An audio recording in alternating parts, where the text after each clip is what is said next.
मुजफ्फरनगर में थोक दवा विक्रेताओं पर रिटेल बिक्री करने का गंभीर आरोप लगाते हुए retail chemist and druggist association के सदस्यों ने औषधि निरीक्षक कार्यालय के बाहर प्रदर्शन किया। इस दौरान संगठन के सदस्यों ने औषधि आयुक्त सहारनपुर मंडल के नाम एक ज्ञापन सौंपकर अपनी मांगें रखीं और तत्काल कार्रवाई की अपील की। संगठन के सदस्यों ने बताया कि राज्य सरकार के निर्देशों के बावजूद कई थोक विक्रेता बिना लाइसेंस वाले स्टोर संचालकों को दवाइयां बेच रहे हैं, जो स्पष्ट रूप से नियमों के विरुद्ध है। उन्होंने ध्यान दिलाया कि झोलाछाप चिकित्सकों के खिलाफ चलाए जा रहे अभियान के तहत यह भी आवश्यक है कि दवा की अवैध बिक्री पर सख्त कार्रवाई की जाए। एसोसिएशन के सदस्यों ने स्पष्ट किया कि जनपद में ऐसे थोक विक्रेता मौजूद हैं जो रिटेल में बिक्री कर रहे हैं और अवैध तरीके से अनरजिस्टर्ड व्यक्तियों को दवाइयां उपलब्ध करा रहे हैं।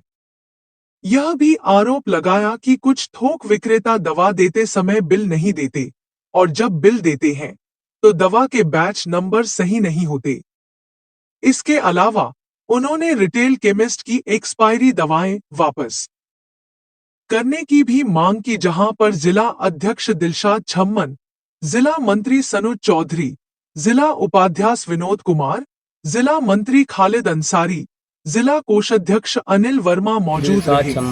दिलशाद जी, ज्ञापन दिया है सीएमओ विभाग को, क्या है पूरा मामला जो डीआई साहब को जो ज्ञापन दिया है? पूरा मामला ये है, मुजफ्फरनगर रिटेल केमिस्ट एसोसिएशन की ओर से एक ज्ञापन देकर हाँ ड्रग इंस्पेक्टर साहब को अवगत करा गया है। हाँ कुछ जिले में थोक विक्रेता बिना लाइसेंस के दवाई दे रहे हैं, हाँ हाँ जबकि इस पर रोक लगनी चाहिए। हाँ हाँ। अच्छा, क्या मतलब किस तरह की दिक्कतें आ रही है? दिक्कतें काफ़ी आ रही है। हाँ, तो क्या कहा है डीआई साहब ने? डीआई साहब ने आश्वासन दिया है, इस पर कार्रवाई की जाएगी, उचित कार्रवाई की जाएगी। ठीक। आज ये Muzaffarnagar retail chemist and druggist association द्वारा मुझे एक ज्ञापन दिया गया है जो हमारे सहायक आयुक्त को संबोधित है। इसमें प्रमुख रूप से इन्होंने 3-4 समस्याओं की तरफ ध्यान आकर्षित करने के लिए कहा गया है, जैसे कि कुछ औषधि विक्रेता जो है ना, रिटेल का औषधि व्यापार भी कर रहे हैं, जिनके पास थोक का लाइसेंस है, और कुछ थोक विक्रेता ऐसे हैं जो कि अनरजिस्टर्ड व्यक्तियों को, जिनके पास कोई लाइसेंस या प्रैक्टिस करने का अधिकार नहीं है, उनको भी औषधियों का व्यापार कर रहे हैं। कुछ इनकी समस्याएं निजी हैं, जैसे कुछ एक्सपायरी वापस नहीं करते हैं मेडिकल स्टोर वाले, और कुछ ऐसी हैं समस्या जैसे जो बिल देते हैं तो उसमें बैच नंबर अलग होता है और दवाई पर बैच नंबर अलग होता है। तो ये मैंने ज्ञापन लिया है, इसे मैं अपने उच्च अधिकारियों को भी अवगत कराऊंगा।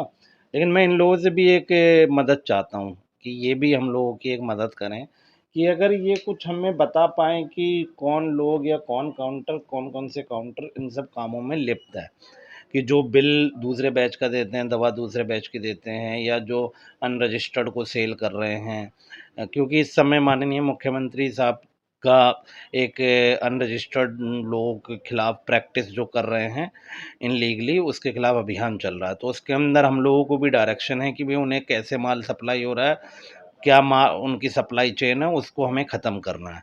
तो मैं आपके माध्यम से भी ये कहना चाहता हूँ, अगर कोई लोग इसमें शामिल हैं तो इसे तत्काल बंद कर दें।